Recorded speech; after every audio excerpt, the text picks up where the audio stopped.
আজ গোটা সমাজের একটা মারাত্মক ক্যান্সার রোগ আছে, এর নাম হলো পরকিয়া। কি কিয়া? কি কিয়া? পরকিয়া। আজ গোটা বিশ্বে সোশ্যাল মিডিয়ার মাধ্যমে সংবাদ খুললে দেখা যায় পরকিয়ার অবস্থা। পরকিয়া কাকে বলে? এই পরকিয়া কেন হয় সমাজে? আজকে আমরা শুনতাম এক সময় অনেক দূরে দূরে এ সমস্ত ঘটনা হচ্ছে, একজনের বউ অন্যজনের সাথে বের হয়ে চলে যাচ্ছে, এই ঘটনা শুনতাম দূরে দূরে, এখন আমার গ্রামে ঘরে। ঠিক কিনা? ভুল বললাম? এর কারণটা কি? আমাকে রোগ নির্ণয় করতে হবে আগে, এরপর ওষুধ দিতে হবে, তাহলে সমাজ পরিবর্তন হতে হবে, পরিবর্তন হবে। আমাকে সমাজ পরিবর্তনের ফিকির করতে হবে। সমাজ পরিবর্তন হবে কিভাবে? সমাজের মানুষ যখন পরিবর্তন হবে। কে পরিবর্তন হবে? সমাজের মানুষ যখন পরিবর্তন হবে তখন সমাজ পরিবর্তন হবে। আর সমাজের মানুষ সবগুলো একসাথে পরিবর্তন হবে না, একজন একজন করে পরিবর্তন হতে হবে। আমার কথা হলো, আলোচনা একজন শুনুক, পরিবর্তন হওয়া লাগবে। প্যান্ডেল বড় শ্রোতা, একজন দিলের কান দিয়ে শুনলো না, আমলের নিয়তে শুনলো না, পরিবর্তন হলো না, এই বয়ানের ফায়দা হবে? একজন শুনক, একজন আমলেতে নিয়তে শুনক, পরিবর্তনের নিয়তে শুনক, এটাই সফল কাম, এটাই আজকের মাহফিল কামিয়াব। তো কথা হলো পরকিয়া কেন? আল্লাহ পাক রব্বুল আলামিন এই পৃথিবীটাকে ভালোবাসার বন্ধন দিয়ে সৃষ্টি করেছেন। কিসের বন্ধন? কথা বলতে হবে, শিক্ষক যা বলবে ছাত্র বলতে হবে ইনশাআল্লাহ। আল্লাহ পাক এই পৃথিবীটাকে ভালোবাসার বন্ধন দিয়ে সৃষ্টি করেছেন। কি ভালোবাসা? স্বামী স্ত্রীকে ভালোবাসবে, স্ত্রী স্বামীকে ভালোবাসবে, বাবা ছেলেকে ভালোবাসবে, ছেলে বাবাকে ভালোবাসবে, মা সন্তানকে ভালোবাসবে, সন্তান মাকে ভালোবাসবে, ভাই ভাইকে ভালোবাসবে, ভাই বোনকে ভালোবাসবে, চাচা ভাতিজাকে ভালোবাসবে। এইভাবে ভালোবাসার বন্ধন দিয়ে শিক্ষক ছাত্রকে ভালোবাসবে, ছাত্র শিক্ষককে ভালোবাসবে, বড় ছোটকে ভালোবাসবে, ছোট বড়কে ভালোবাসবে। এইভাবে ভালোবাসার বন্ধন দিয়ে আল্লাহ পাক দুনিয়াকে সৃষ্টি করেছে। ঠিক কিনা? ঠিক কিনা? একটু পানি নিয়ে আসো। ভালোবাসার বন্ধন দিয়ে আল্লাহ পাক সৃষ্টি করেছেন।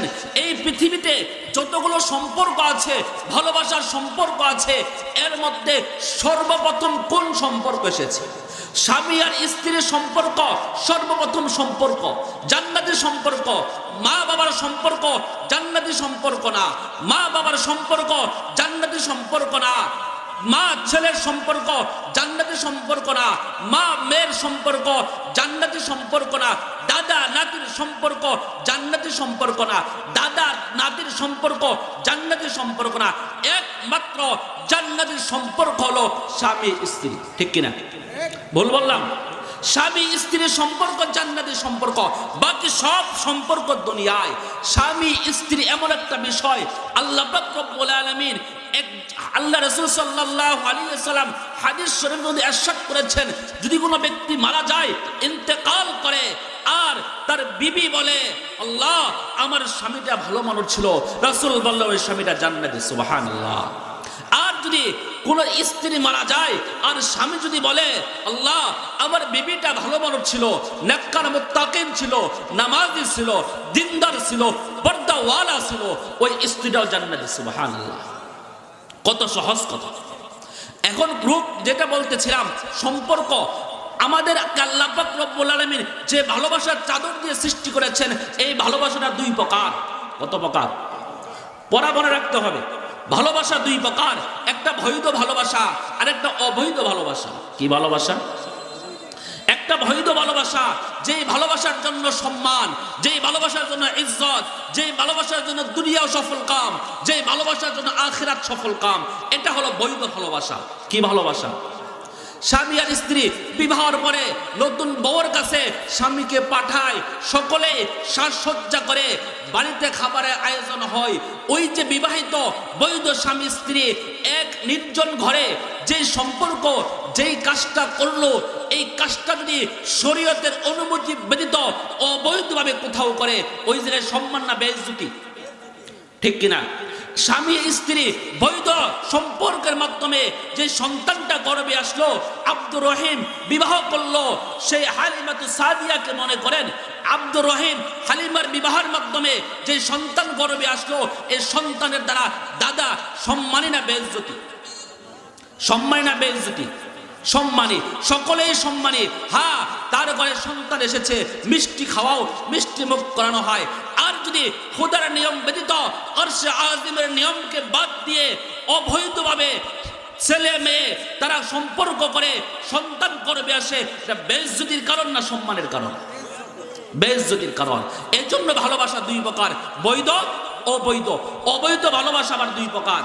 কত প্রকার? দুই প্রকার। একটা হলো প্রেম, আর একটা পরকীয়া। একটা কি? একটা কি? কথা বলতে হবে।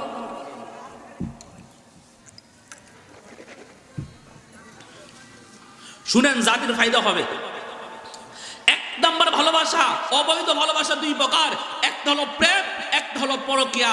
প্রেম কাকে বলে? প্রেমের বিধান কি? পরকীয়ার শাস্তি কি? আর প্রেমের শাস্তি কি বলবো। প্রেম বলা হয় অবিবাহিত ছেলে মেয়ে যেটা করে, অবিবাহিত ছেলে মেয়ে অবৈধ যে সম্পর্কটা করে, এর নাম প্রেম। এর নাম কি? প্রেম।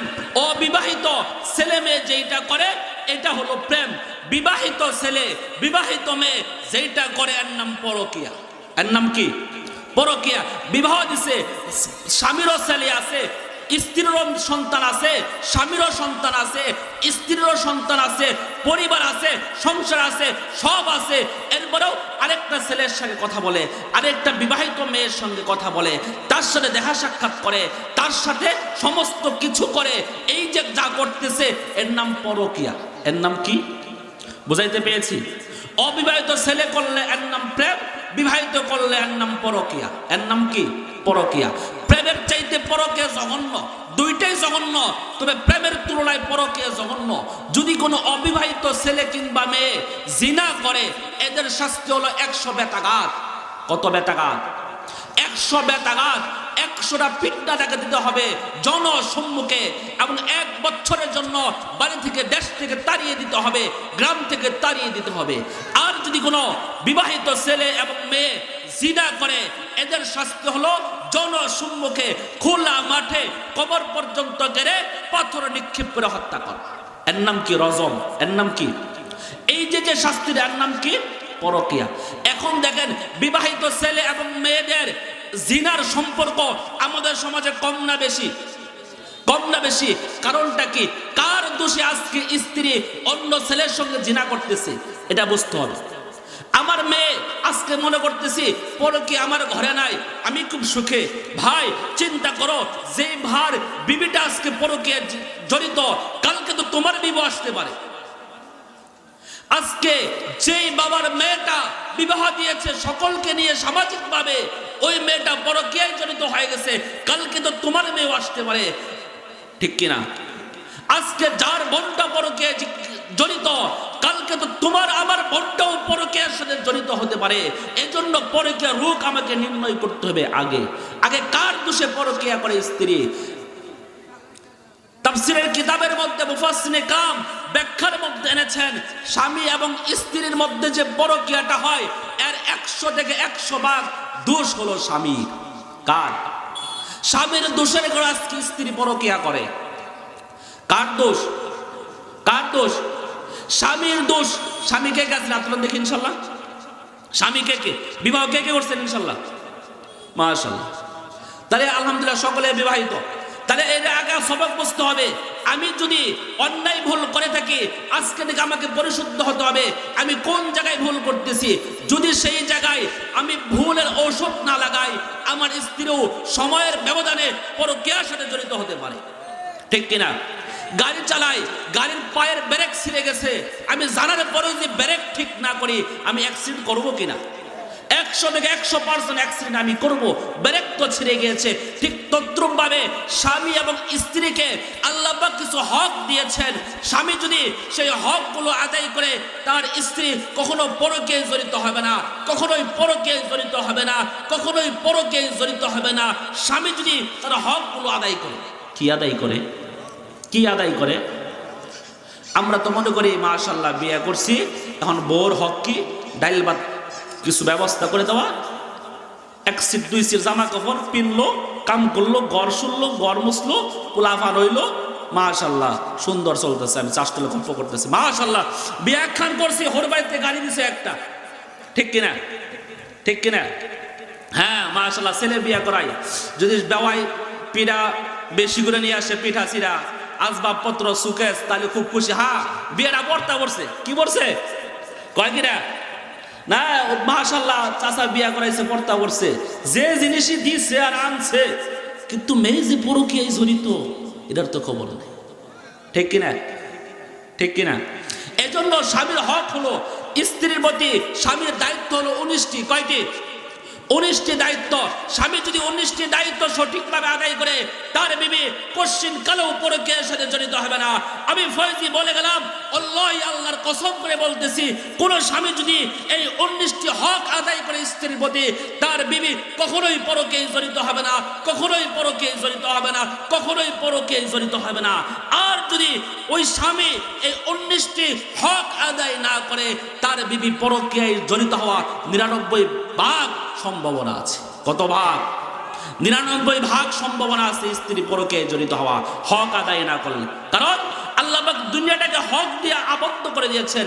বাবার প্রতি ছেলের হক, ছেলের প্রতি বাবার হক, স্বামীর প্রতি স্ত্রীর হক, স্ত্রীর প্রতি স্বামীর হক, মালিকের প্রতি শ্রমিকের হক, শ্রমিকের প্রতি মালিকের হক। ঠিক কিনা? হক আছে কিনা?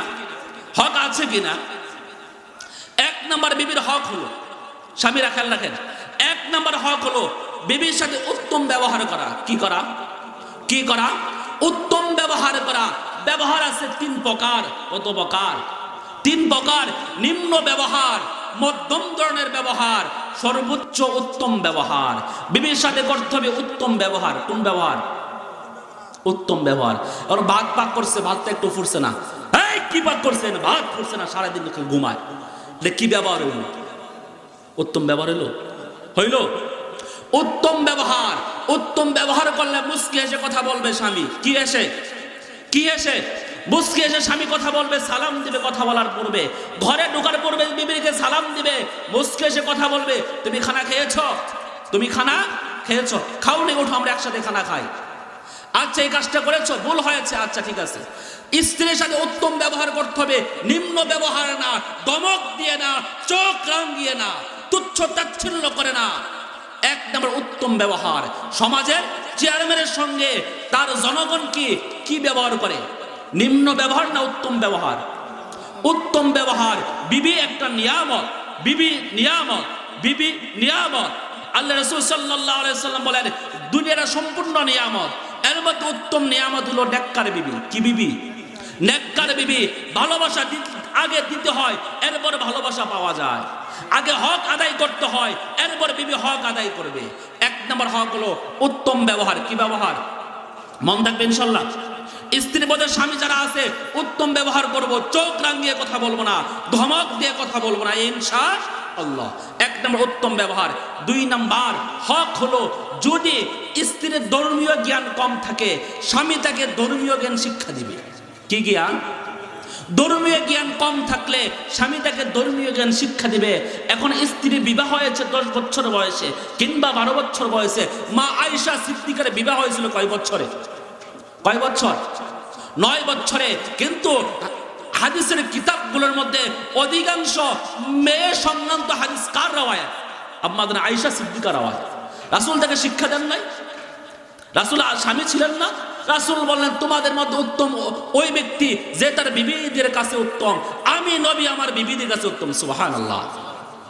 যদি বিবির ধর্মীয় জ্ঞান কম থাকে, বিবি নামাজের জ্ঞান নাই, বিবি নামাজ পড়তে জানে না, বিবি রোজার মাসালা জানে না, রোজা সম্পর্কে জানে না, পাক পবিত্র সম্পর্কে জানে না, বিবি জানে না কখন শরীর খারাপ হলে, কখন মাসিক হলে এই মাসিক থেকে পবিত্র হতে হবে কিভাবে, নাপাকটা কিভাবে দূর করতে হবে, কাপড় কিভাবে ধুইতে হবে, ফরজ গোসল কিভাবে করতে হবে, ওযু কিভাবে করতে হবে, পাক কাকে বলে, নাপাক কাকে বলে, কোন জিনিসের কারণে গোসল ফরজ হয়, কোন জিনিসের কারণে ওযু ফরজ হয়, কোরআন কিভাবে পড়ে, কোরআন শিখার তরিকা কি, দিন কাকে বলে, পর্দা কাকে বলে, হজ কাকে বলে, রোজা কাকে বলে, যাকাত কাকে বলে, দিনই কোনো বিষয় যদি স্ত্রী অজ্ঞ থাকে, জ্ঞান না থাকে, স্বামী তাকে শিক্ষা দিবে। কি দিবে?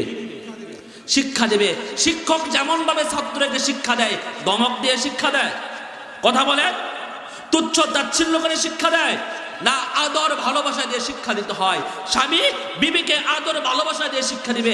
বিবি অজুর ফরজ 4টি, গোসলে ফরজ 3টি, আগে কুলি করতে হবে, এরপর নাকে পানি দিতে হবে, এরপর মুখমণ্ডল দৌত করতে হবে, এটা গোসলে ফরজ।